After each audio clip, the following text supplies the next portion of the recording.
See, look, branch and jump are required to change the flow of instructions, right? This is how data comes into picture. And then based on some data values, we take some decisions, and these decisions are nothing but changing the flow of instructions, right? And that's the beauty of a computer. Okay. All right.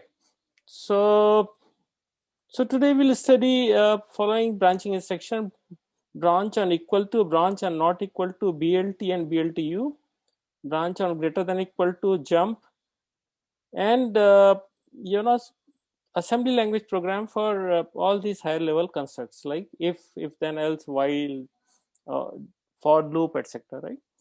Okay. All right. So where we are in the whole flow. Now you will see this diagram continuously because we started little above this.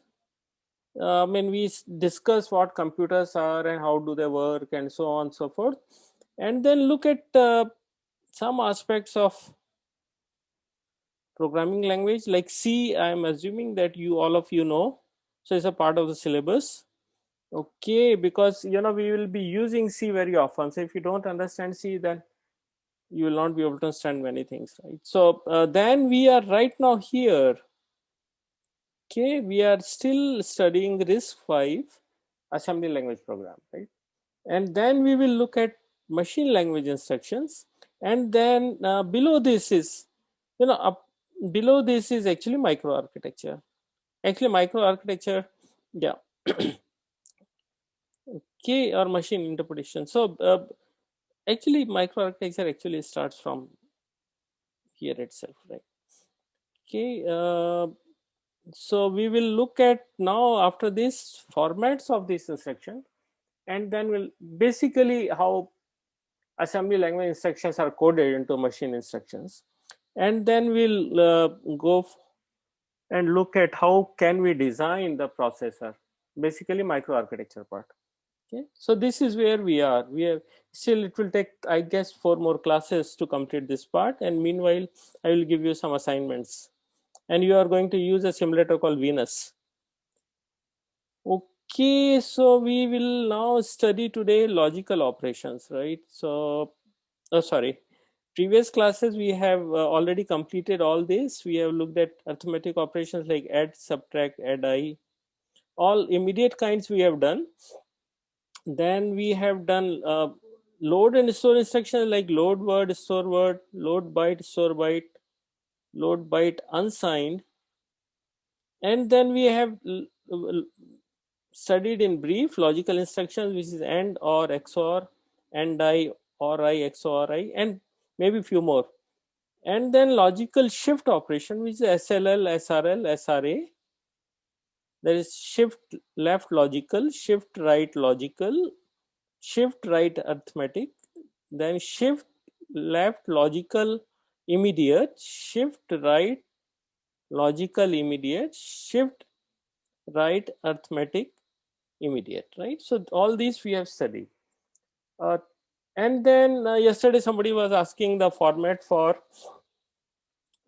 these instructions, right, where shift amount is mentioned, right? So it's nothing but is I type of instruction. We have seen the 6 type of instruction. This is I type of instruction. However, in this instruction, this is the instruction format. This is opcode. So this field here, which is 7 bits plus 3 bits here, this define the opcode or operation to be performed. Okay, then we have destination register, because after shift you'll have to bring it to destination. This will require 5 bits. Okay, uh, and then on the register on which we have to do the shift operation, that will also require 5 bits to represent. So we have 10 bits for operation opcode related information, and then 5 plus 5, this makes 10. So 10 plus 10, 20 bits we have used. So remaining 12 bits, which is immediate field, okay, are available, out of which shift amount is what we can shift only between 0 and 31. So we need only 5 bits, right? So this 5 we are going to use 5 bits here. remaining will be unused, which is 0 0 0 0. Okay, at the same time you can also observe the beauty in the sense that, look, the opcode field for all three is the same, where shift LLI, SLLI, SRLI or SRAI is the same. Where is it differing? Is differing only in these 3 bits, right? Okay, just a minute, there might be one difference here. Okay, I will get back to you. Here the code should be ideally different. This is the same. There might be some difference. Let me get back to you. This should be something different between the two. Otherwise, you can't make out difference between SRLI and SRAI. If everything is same, right? Anyway, we'll get back to this. But normally, what happens? Just now, if let's assume these are all the same, then only looking at these bits we can decode the instruction, we can find out what the instruction is, right? So that's the beauty of disk architecture. Okay, so let's start with some basic concepts, right? Now we need to generate a constant. Suppose we want to load a value in a register which is 32 bits in size. What do we do?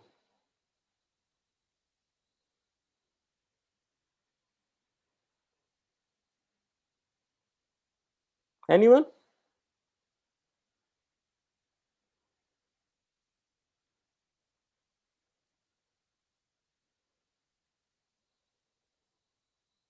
Hello?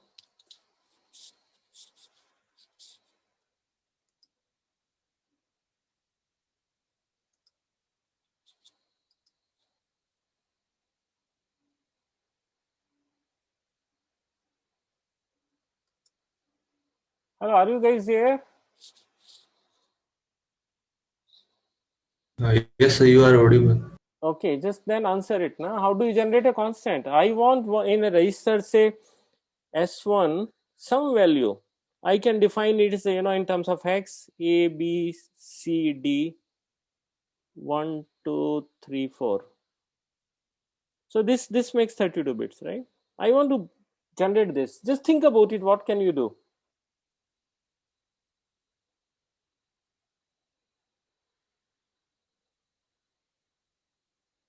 You can use in memory. Let's assume it's not there. So otherwise you'll say load it from memory. All I want to generate this constant is 32 bit, right? How can you generate it? Just think about it. Or let's assume that, okay, I'm giving you a simpler one. Let's do it only for say 2, 3, 4.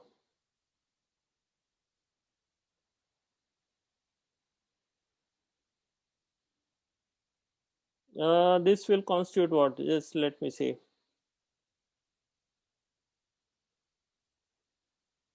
Okay, so 2, 3, 4 will essentially will require only 12 bits, right? In binary to code. Can I do that?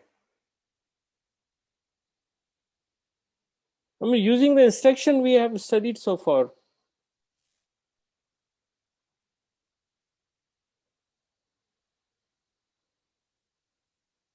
Just think, na?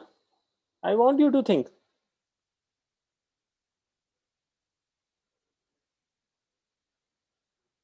Can we use add I instruction? Can't we say add I, bring it to register S1, S0, or 0 register? We can simply write 0 and 2, 3, 4. Will it work?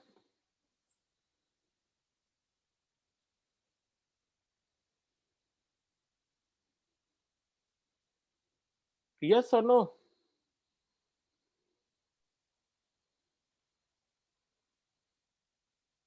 Anyone?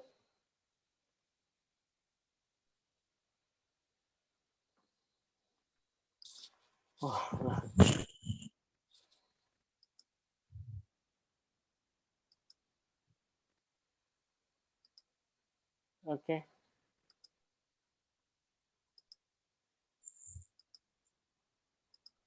Just give me a minute. Some people have logged out of the meeting, so I am unlocking it. Okay. All right. So tell me, folks. See, we need to make the class interactive, otherwise quite boring, right? And some of you will go and watch matches, and which some of you are doing. Advait, your name comes first in my list. Headset, you know. Yes, Okay, tell me, will it work or not? sir. Do we want to add 234 in decimal or hexadecimal? It If doesn't it is matter. decimal, So, then so, it will. so I'm writing when I'm. We looked at the notations, right? When I'm write like this, it means that we are using decimal. I'm not. If Yes, it's a sir. It should work. hexadecimal, then I should have 0x234. Yes, yes. It should work, right? There's nothing wrong in it. Okay. Okay. All right. So we have we can generate 12-bit signed constant using ADDI. Okay, as just we have seen. So for example, uh, we want to if this is a C constant, the C statement, int a is equal to minus 372. So we can simply do this in assembly as add I, bring it to register S0, which will contain variable a, and then x0, which is 0, or we can write instead of this 0 and minus 372. Okay, and the format of this instruction, which we'll study of course later, but for your understanding, I have shown it here. The format is add I to destination register, and then we have to, the source register is rs1 and this immediate 12-bit, right? So now maximum 12 bits we can use to generate a constant. Okay, so and it's a 2's complement number, so essentially range will be not 2 raised power 12 but less than that, right? Because you know there will be half numbers on the left side of 0 and half numbers on the right side of 0, or half negative, half positive, including 0. Okay, so a maximum you can do is between minus 2 raised power 6 or something, and plus 2 raised power 6, maybe plus minus 1 or something, may be different. Okay, you'll have to see the ranges of 2's complement number. All right, so that's all the constant we can generate. And if you have to generate 32-bit constant, then we have to have another instruction which is called LUI. Okay, load upper immediate. When we use word upper, it means that in the register, see we have 32 bits. The top, look at use only top 20 bits of the register, and then whatever constant is mentioned in the instruction, you load it here. Okay, and remaining ones will be zeros. So 20 bits, top 20 bits will be whatever is coming from instruction immediate field, remaining will be 0, remaining 12 bits will be 0. Okay, so let's look at it, right?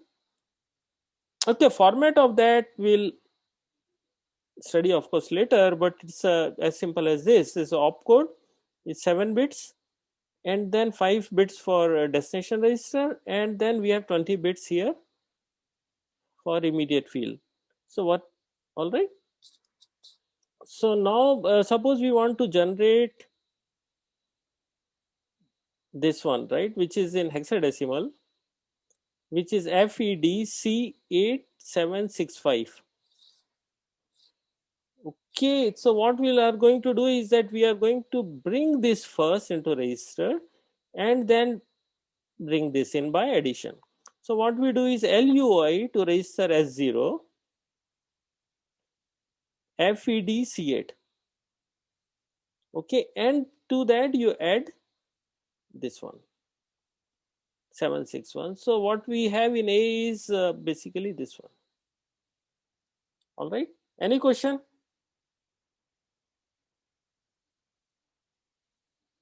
No, sir. All right. Thank you. Okay. So now, so this trick you cannot use always. So there are some special cases in that, right? Okay. So because this addition can cause sometimes problem when there is some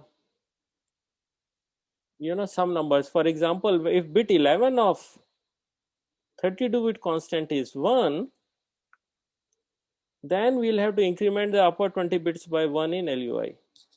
Okay. So example is given here. Okay, for example, if you want to generate this constant and then look at the bit 11 of 32-bit constant, which is okay, this one, and you look at bit 11, and if you see it's a 1, then you'll have to do something. So I will leave it to you to find it out why this trick is really needed. Okay, it's very simple. Just do some things and then you'll find out why this trick is needed. Okay, so it's for your self reading. All right. Okay, now we come to branching instructions. Now note folks, I will be little faster now because we need to cover all this assembly language instruction next 3 or 4 classes, right? So then we'll go into design of processor, the microarchitecture, right? So please do self reading. Okay, so we have discussed these points that when we have to change the control flow, then we use branching, right? So there are 2 types of branches in this 5. The conditional branch. Okay, if because of some condition, some data value, the flow of instruction changes, right? When some conditions are met or not met. Okay, so for example, branch if equal to, branch if not equal to, branch if less than, and branch if greater than. Okay, and of course there will be signed and unsigned value. Branch in when there's a U, it means that we are comparing 2 numbers which are unsigned numbers. Or if there is no U like BLT, then we are comparing 2 numbers which are in 2's complement form. Okay, and then so here you see, if when we say branch on equal to, if register say R1, okay, branch BEQ for example, when we say register say S1 is equal to S2, then some address, some location. Okay, so okay, here both S1 and S2 will be signed numbers. Okay, and when there is some data values are coming to this one from somewhere. Okay, and when this condition is met, then we are going to jump. Okay, so note that all these instructions are based on the values of registers, and then value of registers are because of some data is generated because of some logic. Okay, while there are also instructions which are not based on data that's coming in. So we just take, if this instruction executed, there's no comparison, etc., right? We just jump to certain location. Okay, so these instructions are jump, mainly 2 are the main, and then remaining 2 are of course pseudo instruction, which we'll discuss later. But largely we can say it's a jump on register. Jump register means some value of register is something, then jump. Okay, and then okay, it's not some value of register then jump, then it's a conditional. Is jump register, we'll look at it. R actually gives you a location where to jump to, and there is a jump and link, and then jump and link register. We'll see what is jump and link are, and then we'll also look at jump and J and JR. So in this class we'll look at primarily some logic, where we can use J, jump. All right. Okay, so all right, so let's start with branch on equal to. Okay, and once we complete this, we'll go to jump instructions. See, these are all conditional, right? If the conditions are met, then we jump, right? So basic format is branch on equal to if contents of register 1 is same as content of register 2, It means that if content of register 1 is same as content of register 2, then jump to label as L1. Okay, well, L1 you have to very precisely define in the program. Okay, note that we are still in assembly language program. When we convert to machine level instruction, we will see this L1 converts into some address, as we have discussed yesterday, right? Each instruction is also at address. Then we say go there at particular instruction, and from that instruction start execution. Okay, all right. Any question? Sir, can you please tell again what L1 gives? Okay, so basically what we are doing here is that when contents of a register is same as content of other register, when this condition is met, then we have to change the flow of instruction, otherwise next instruction will be executed, right? If this is met, then according to program logic, then we'll say go somewhere. Where it has to go, we have to define that. Then it means that now next instruction to be executed is some instruction, some specific instruction, and then we have to say that that instruction is at this label. Label is external symbol that we'll have to use, okay, in the program. We'll see. Just hold on for a minute, and we'll see this. All right. If this condition is not met, then go to next instruction. Okay, and format of this is here. This is just for your little understanding at this point in time. Okay, so let's look at the example. Okay, so what are we doing here? Add immediate S004. Now note that 0 registered 0 is always 0. We can also represent this by x0, but we are using word 0. It means that it's a register 0 whose contents are always 0. You cannot change that contents, right? So basically we are bringing to S0 value of 4. So S0 becomes 4 now. Second instruction, add I S101. It means that now S1 becomes 1. Okay, and then what are we doing? We are doing SLLI, shift left logical immediate. What are we doing? Where is source operand? This is a source operand. So S1, we are shifting left towards by 2 positions, right? So S1 is 1. So once you shift it by 1, then it becomes 2. Then if you shift it 2 times, then it becomes 4. Now the value of S1 after 2 shifts will become 4. Okay. Next instruction is compare the contents BEQ S0 and 1. So S0 is compared with S1. S0 is 4. S1 after this instruction execution is 4. So S0 and S1 are same. If both are same, then we have to jump to a target. What is the target? Note that you're writing this program, right? So you have to define where the target is. You say now my target label is here. This is the target. Okay. You can use some other name. Say your own name, right? Say for example, or any level. Say you can also say L1 or L2 or whatever. As long as this is not a reserved word. See, reserved word is, for example, if is reserved word, else is reserved word, while is reserved word. So all these are reserved words which can't use for labels or even for variables, right? So now you define target, and then at target this instruction is there. Okay. So what happens now? So now let's see. We are here. So S0 is equal to S1. Then jump to target. Now next instruction to be executed is this one. This add S1 to S0. S1 is 4. S0 is also 4. Though now S1 content will be 8. Okay. All right. Any question? Sir, when it goes to the target, why doesn't it returns back to, like in normal C program, once the if statement is executed, it will go to the next statement. Why doesn't it happen, sir? Like, why isn't add I and subtract not executed? No, because otherwise, what is the so we look at what are we doing here? Look at the logic only, right? We'll see how if then else is implemented. Right now you just think that purpose of BEQ, if conditions are met, if both register values are same, then jump here. Now next we will see how we can create all that, right? So we will come that, don't worry. Next instruction is a branch or not equal to.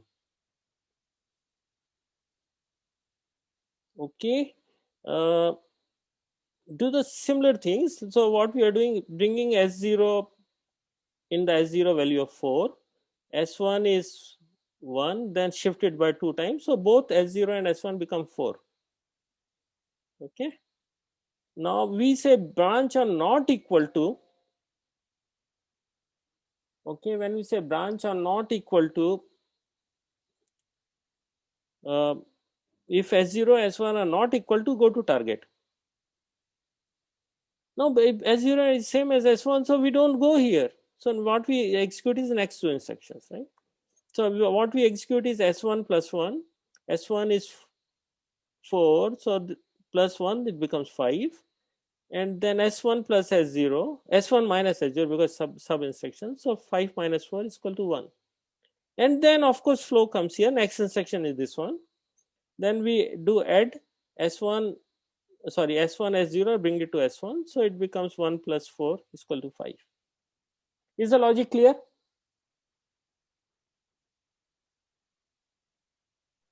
Sir, Yeah, can we branch to somewhere above? Like if the target label was declared above? of course you can do that. Okay. The next question that you have to ask is basically when it's converted into machine instruction, you will have to see is the value allows negative number or not. We'll come to that, but it's perfectly fine. You can go any in, you know, this target could have been here also, or this label could have been here instead of this label. So if say if you jump to say L1, and then you have to define L1 somewhere. It could be anywhere in the program. This is absolutely fine. Of course, there is a range to you can jump, and then range comes with the what addressing mode we use. Okay, how do we calculate the value of L1? Because this L1 finally will be converted into address at which this instruction is in memory. Okay, so we'll have to see whether this offset is allowed or not. What is the maximum? Like all those calculations will come into picture, and we'll see when we look at machine instruction. But right now we can assume that we can jump anywhere. Okay, of course within some range. Okay, all right. So and then we have unconditional branching.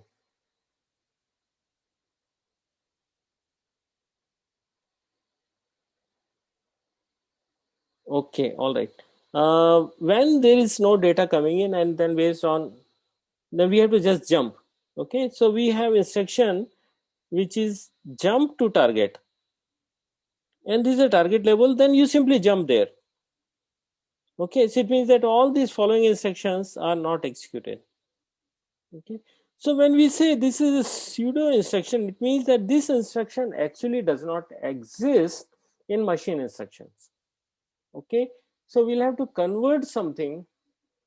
Okay, so there are other instruction, and we'll have to do use either special data value or combine those instruction to create this instruction. When we say pseudo instruction, again it means that in assembly language you can use this. Okay, and when assembler converts this into machine instruction, then it will translate into number of instruction or use special value. For example, one instruction is of course we'll see how to create J from using other instructions. But for example, when we say load, or if we want to set a value of register, for example, with some constant, okay, so we can create a pseudo instruction which using this one, right? Add I, say for example, to some register, say S1, and then use here X0 or 0 register and that value which is to be added, right? I mean, whatever, say we have to add, say, number, say 10, so this 10 can come here. So but however, when we have this simple instruction L, for example, I'm just giving a very hypothetical example, it may not be true. So we can create an instruction, pseudo instruction, okay, which is very simple in format and easy, right? So however, these pseudo instructions are well defined by the language designer or machine designer, right, such that assembler knows this pseudo instruction and then converts into set of, or maybe the multiple machine level instructions, or machine is one machine level instruction with some value. Okay, all right. So now let's come to high level code constructs like if else, while, and for loops, right? Okay, so this is if statement. If I is equal to j, now note that when this is executed, if both values are same, then this becomes true. Okay, and if something is true, then execute this one. That's it. That's the logic. Okay, if it is not equal to, then come to the next statement, or if there are a set of statements, then come after those set of statements, right? If you have begin else, or or set of instructions are to be treated as single instruction, then come to the next instruction. This is the logic. Okay, so how do we create this in assembly language? So we have to first say that where this S0, S1, S2, S3, S4 reside. So we'll say that the S0 is contains F. Oh, where these variables actually are stored. So S0 contains F, S1 contains G, S2 contains H, S3 contains I, and S4 contains J. Okay, now what we need to compare, I is equal to J, then execute this one. Okay, so now here what we do is that we reverse the logic here, okay, such that next instruction is executed. So we say when S3 is not equal to S4, where S3 is I, S3 contains I, and S4 contains J, we say when S3 is not equal to S4, then jump to L1, go to level L1. Otherwise execute this. It means that when both are same, S3 value is same as S4, then execute this one. All right, and of course the next statement, once you, if both are same, S3 same as S4, then execute this one, and the next instruction is executed this one. So we follow the same logic as in case of C code. So assembly tests opposite case of high level code. So if this is the something we are checking in high level code, then just reverse this in assembly. Okay, any question?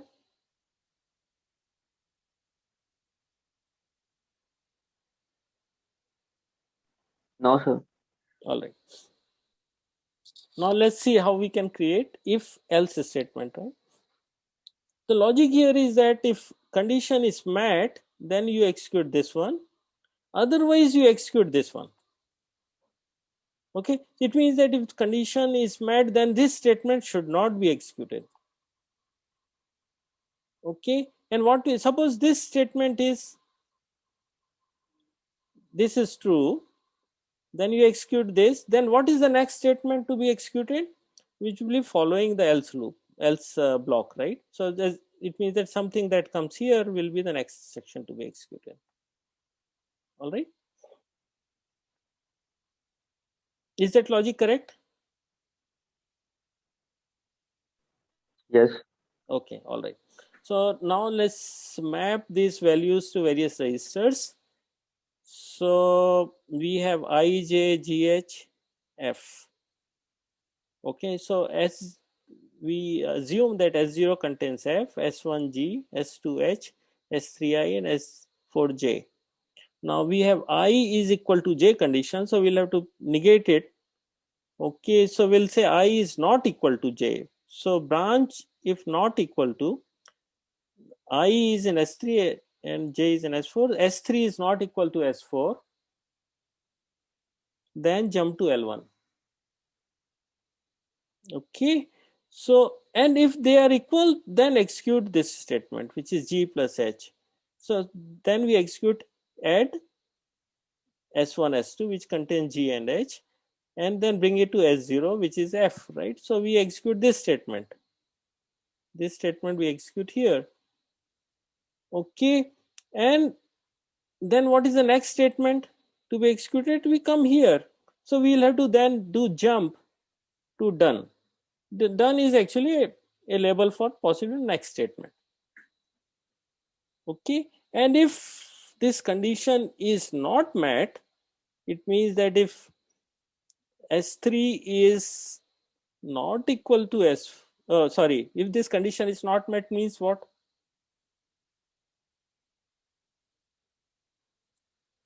Okay, if S3 is not equal to S4. S3 is not equal to S4, you jump and execute this, which is same as this one. Clear? Any question?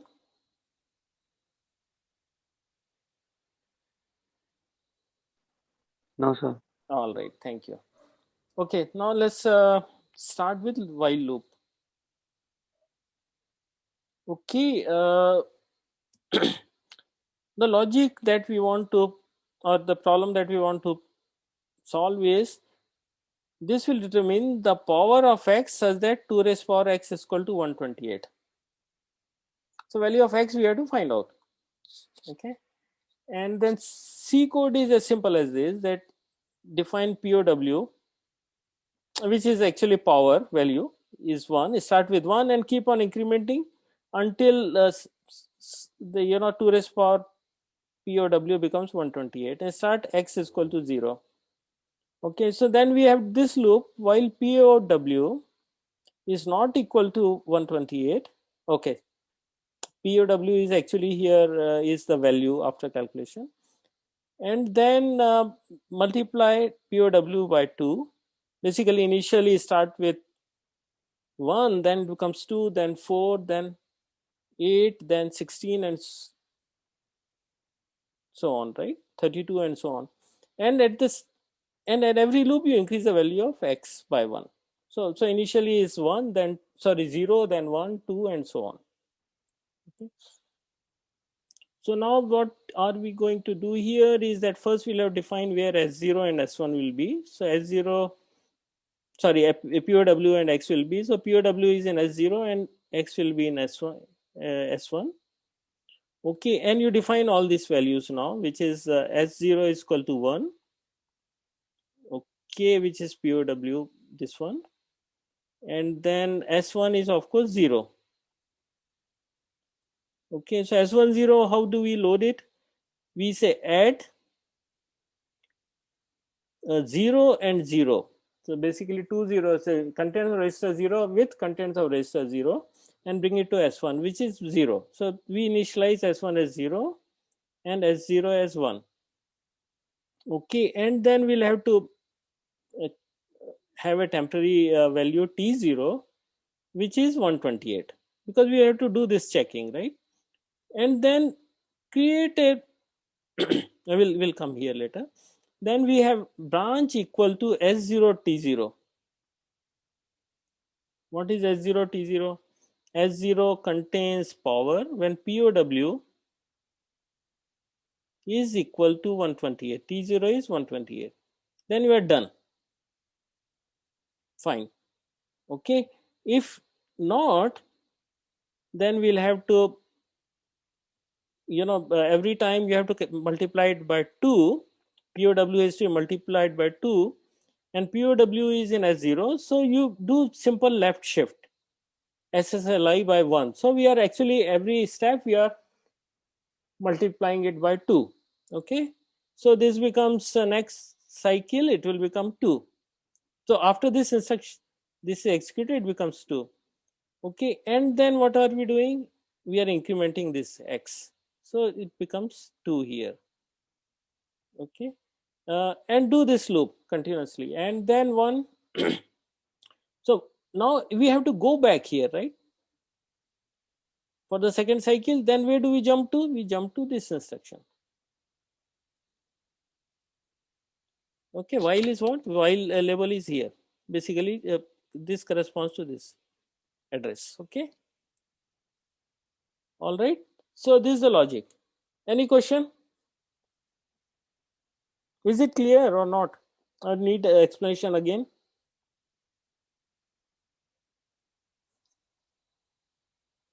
It is clear, sir. Okay. All right. So similarly, we can do for loops, right? Okay. So for loop you would have studied in C programming language. So we semantics is as follows, syntax is as follows. For initialization condition, something that we need to initialize, then the condition, and then the loop operation. And what is the syntax, semantics of this? Initialization is that executes before the loop begins. Even before the first cycle begins, you'll have to initialize the value. Okay, some value. Okay, and then condition is that it is tested at the beginning of each iteration. Okay, and then we do loop operation, execute at the end of, so this loop operation is executed at the end of each iteration, and statement is something that executes each time. So we'll look at this in the example, so it becomes much clearer, right? So we have a loop here, I is equal to 0, this initial condition, the one which we have said, initialization, and then I is less than 10. Okay, so this condition is tested at the beginning of this is a condition, and I is equal to I plus 1. When we are going to execute this? At the end of the loop, right? Okay, so this is a loop operation at the end of the loop. Okay, and if this condition is met, then we are going to execute this one. Is the logic clear? I am sure you would have done a lot of programming, so you understand this very well. So how do we implement this in RISC?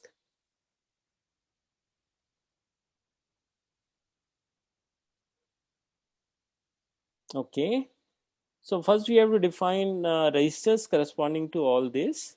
So for sum and I we have to define. So S0 will contain I, and S1 will contain sum. Okay, and then we have to initialize. So sum is equal to 0. So S1 due to add immediate, S1 0 0. Other way we have seen also, right? This other way. So S0 is also 0. So you do say S0 0 0. So anyway, I mean the result will be 0 in register S1 and S0. Okay, then add I. It means that bring 10 to register T0. Okay, and then again we are doing the conditions here. So we are doing branch or not equal to S0 T0.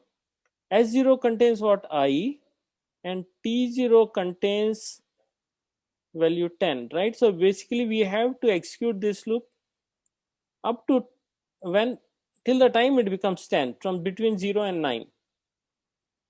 Okay, so when it becomes 10, then you come here and is it done. Otherwise you execute these two instruction, which is nothing but sum plus I, and of course when you'll have to change the value of I, it means that this instruction is executed here.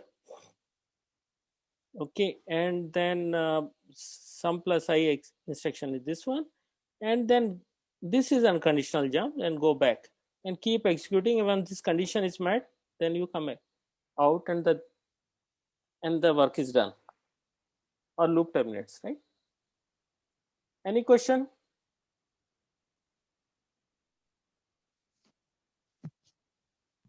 No, sir. All right, simple.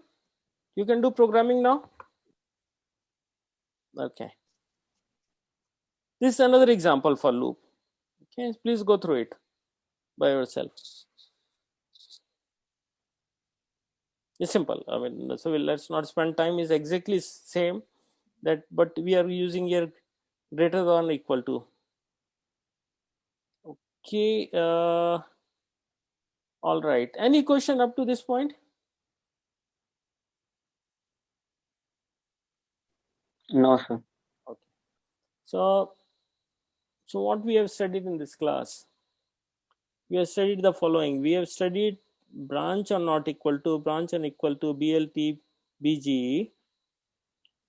And we have also seen some of, okay, we have seen all of these, how we can convert this into assembly instructions, assembly program statements, right? All right. We have seen how we can convert if into corresponding RISC instructions. And then we have seen use of conditional branching and unconditional branching. So only one unconditional branching type we have considered so far, which is jump. Plain jump is an unconditional jump. Okay, jump of course is always unconditional, but and all conditions are done in usually it's done in branching instructions.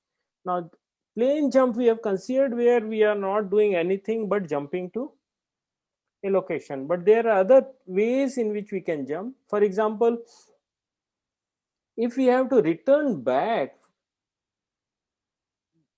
to next instruction, say when we make a procedure call, okay, to a procedure or function, and then when the execution is over we'll have to come back, right? Then for that we have instruction like JAL. Okay, so we will look at that later. And or we have jump register based on register look at the register value and then jump to location based on contents of register. It means that label where we are jumping will be decided by, or which is based on value of register. So we'll study these in the next class. Okay, I would like you to go through multiplication instruction like MUL, MULH, MULHU, MULHSU, and division instruction by yourself. So it's only thing is that you'll have to read it from manual and see how it works. Okay.